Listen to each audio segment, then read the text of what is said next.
How's it hanging, YouTube? This is King of Feral Limps, and I have a how to play for Monarchs. Now, this is going to be, I guess, a beginner's guide, because really, I'm a beginner to the deck. But I'm just going to show some interesting things. Say if you have, like, absolutely no idea what to do, you can watch this, maybe get some ideas, and we'll see where we can go from there. So, we're going to go ahead and get started. Sadly, in Monarchs, the absolute, I guess, only way in order to have a first or second turn, whatever, is to have these cards, or at least Edea, and then either Ether or Erebus. So let's just say, your first play, sometimes I guess it's best to start with Erebus. So you have these in your hand. Now it would help if you have, say, also a Tenacity or a Return, and there's a good chance that we'll have either of those in our opening turn, but let's just say that we have these. And for good measure, I guess we can say we have Return. Or, no, let's say we just have these. So, obviously the first thing to do is normal summon Edea. Activate Edea's effect to special summon from the deck Eidos. I was pronouncing his name wrong. So you have these. As soon as he's summoned, he'll get the effect that you can conduct a second normal summon during this turn. So you contribute them both now. For Erebus, you can activate Erebus's effect. And the two Monarch spell and traps that you're going to ditch very likely are going to be these two, Pantheism and Prime.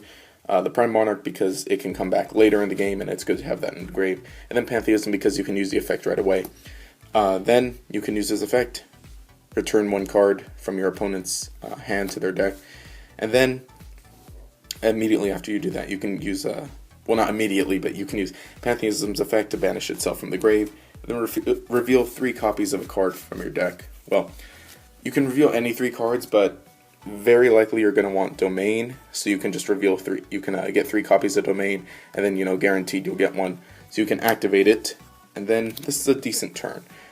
Decent first play. You have Erebus on the field, your opponent is down 1 card, your grave is kind of set up, and then you have Domain.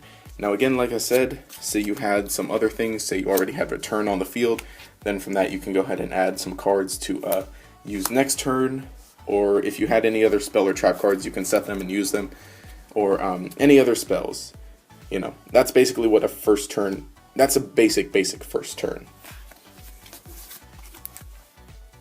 Let's say you ended up drawing Edea as well as your 2 other big Monarchs. You can still do the same thing for your first turn play, summon Edea, and then pretty much end with the same field as before.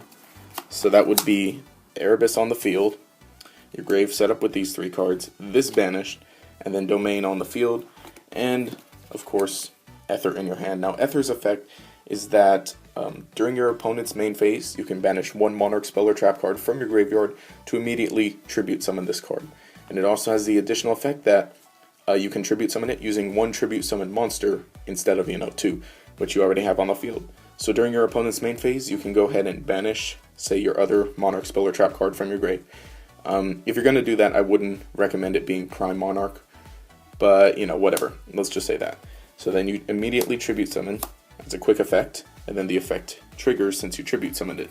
So you'd effectively send anything else. Now, you could send whatever you want, say if you have anything else as fodder, but let's say it's that for now. Then you'd get the effect to special summon 1 mini Monarch from the deck, but it's returned to the hand during the end phase. Now it wouldn't be Kais. Kais is a placeholder for Kuraz.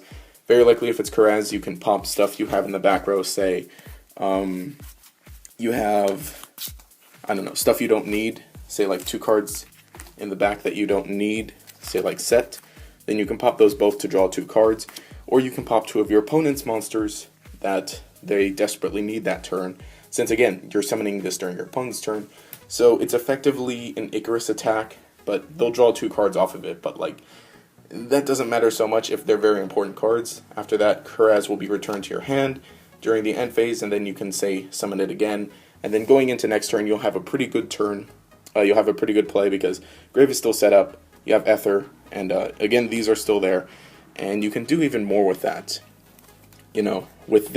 Just with this alone, you can do some pretty good stuff. You can bring back Prime Monarch, or you can bring back Edea by banishing Eidos.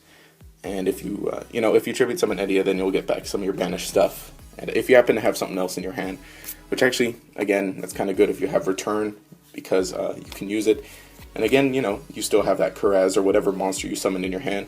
So you can bring it back off of Prime Monarch, or you can say like banish YuGiOh, summon Edea, tribute, and if it is Caius, which I don't know why you'd be playing Caius, but let's say it was the Kuraz, then you can pop 2 more cards, and then Edea's effect will actually activate, and you can take back one of your banished cards back to your hand. So, you know, say normally Pantheism, because that will get banished often, and then you can use it again to draw, and you just get some good plays.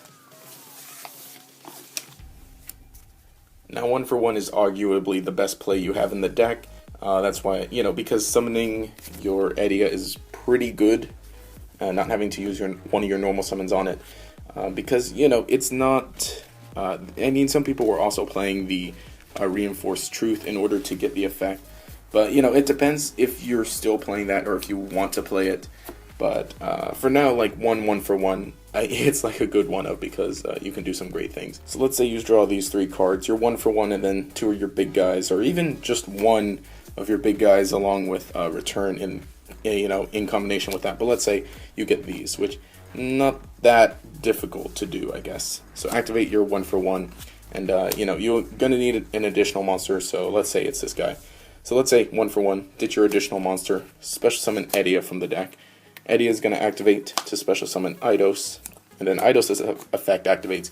So right there, after it's summoned, you get 2 normal summons. It's similar to Castor, I believe it is.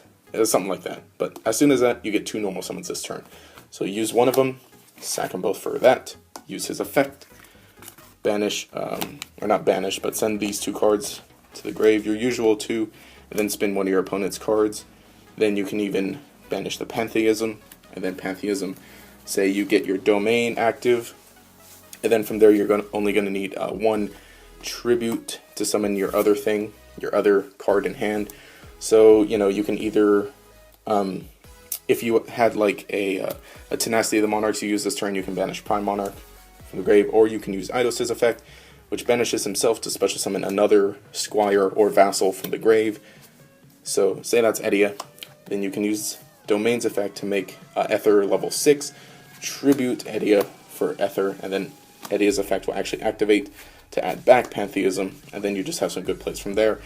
Ether's effect will activate, so you can go ahead and send 2 more cards from the deck to the grave, and then summon, say your mini Monarch. It's going to be Kuraz, very likely, but this right here, that's a pretty decent field, and then you still have this in hand, so you can make some great plays. And then, not to mention, say if you even have this in addition, you can add another one of these, and say, you know, even if it's Ether, if you have another Ether in hand during your opponent's turn, you can go ahead and do the same thing to tribute it during your opponent's turn.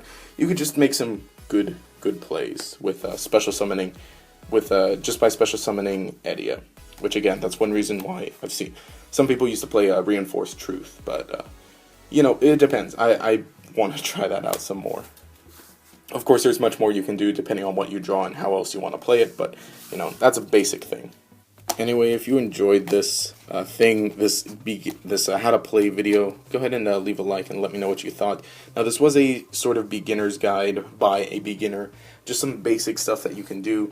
And with Monarchs, like, there's sort of pretty much only one thing you can do: summon this and tribute summon. But, you know, it all depends on your playstyle, what else you're playing, what you happen to draw, what you feel like doing that turn.